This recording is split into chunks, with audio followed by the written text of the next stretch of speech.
Relationships and our accounts of them, in many aspects, keys to life.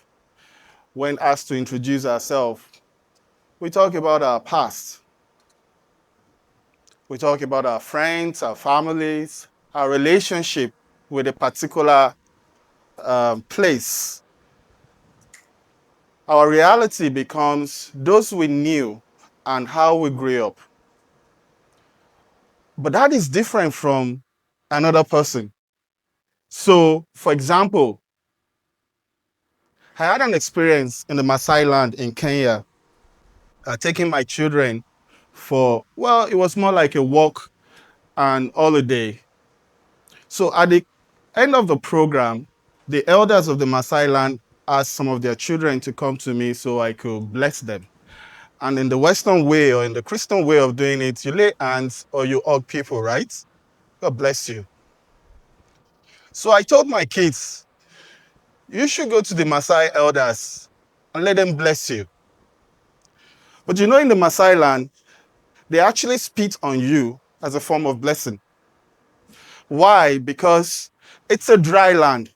So that's the best that they can give. They're taking out of what they don't have to use to bless someone. Now, because I've trained my kids, they won't react, but normally any child will react. Why will you spit on me? So they came to me and I had summoned courage and asked, why did you do that? This is the way we bless people. Most of the time, we think what we know is the truth. They are not. How do you know that what you know is true? So you have the question of epistemology. Metaphysics, how do you know that what you're seeing is real? You have the question of axiology. You have the question of cosmology. You have the question of teleology. What is the purpose of life? Why am I here on earth? How do you know right from wrong? How do you know what is valuable? These are differences that we must manage as we grow older, because what we think is right may not be right. Most people that travel around will know that reality is different from what you're used to. So I like to introduce to us the whole concept around worldviews. For you to mature in your relationship with the other, you need to find a way to understand their context.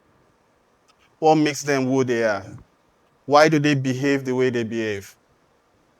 And when we talk about conflicts, whether conflicts among brothers and sisters, whether conflicts among nations, they are all rooted in the same thing: lack of understanding.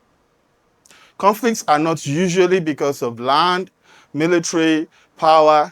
Those dynamics seems like what we're fighting for. But what we really need to work on is how to understand one another. Every conflict is first an issue of understanding, not mostly about power dynamics. I'll give you another example. So I've been in the treatment business for some time. During the de-radicalization program in the South, mostly in the Ogoni land. Two stories, probably, to drive my point home. So there's these two communities, maybe I don't mention their name, but they've been fighting on a particular land. One of them said, I know the history of this land. I am 70 years old. None of you is older than me. The other one said, I'm the most educated in this place. I know the law behind the foundation of this conflict. More than 400 of their youth have been killed on the particular land. So we said, how do we solve this problem? I can't tell the oldest man that he's not old. And I can't tell the wisest man that he's not wise, because in their own context, they know exactly what they are talking about. So I said, why can't the older generation find a way to understand the problem? To cut the long story short, this particular land we are talking about now has a church erected and also an hospital, because they both agree that instead of fighting over a land, we can use the land for joint purposes, right? So it could be used for an ecclesiastical purpose and also for a medical purpose. I'd like to take us on this last story before I drive home my point. A rich man bought an island. It's a story of two perspectives. He was gazing into the ocean and saw a curious monkey.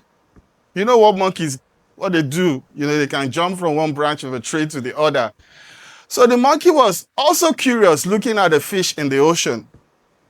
So there was a clash of waves on the waters, and the fish was going in and out. So the monkey thought in his mind, something is disturbing this fish in the water.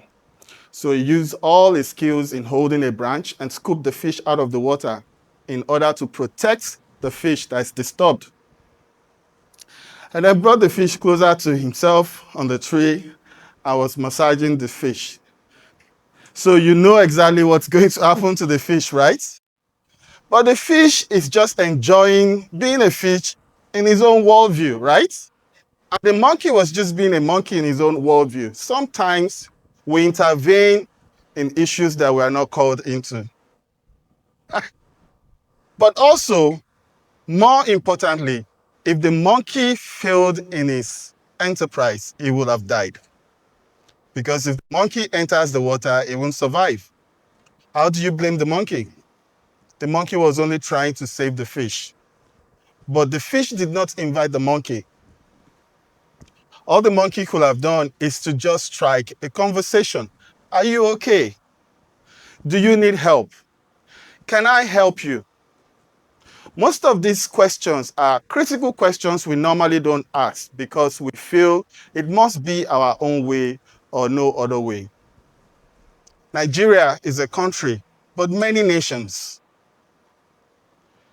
This is more foundational because we need to understand that we all come from different tribes, tongues, and different experiences. How do we manage our differences? How do we create policies without first understanding perspectives? Perspectives are very important because they become a theory of reality. If I put on a dark goggle, I'm going to see everybody dark. Same as if I put something transparent, everybody will probably be as visible as they are. You all look like you are. So perspectives are very important.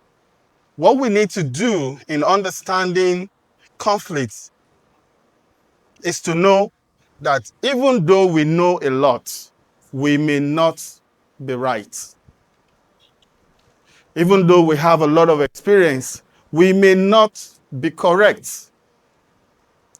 Even though, and to cap it all, most of the time our ideas are not timeless truths. They can be timely for a particular generation, but they might not be timely for another generation. And that's the reason why even the next generation needs to be given an opportunity to share what they think. And that is why you talk about in the intergenerational relationships. Worldviews are not defeated. They are understood. There is no prevailing worldview. If you look at it from a bigger context, so through globalization, we all tend to refer to the West for new ideas. The reason why we tend to refer to the West is because we think they have a prevailing worldview. We think they have a prevailing worldview because it seems our own idea and perspective has been subdued because we have not created enough space for those ideas to make any meaning in the international community. But most of the time, some of the big issues that the world is struggling with are found in some of those subdued worldviews. So it's better we recreate the ideas that we have and look for a platform where it could be sellable, where the ideas can be announced in a way that everyone will see the benefits. Listening is very important. Through listening, you can create a better way of exposing what you think is the best idea. In conclusion, I'm going to talk about conflict. Healthy conflict strengthens relationship.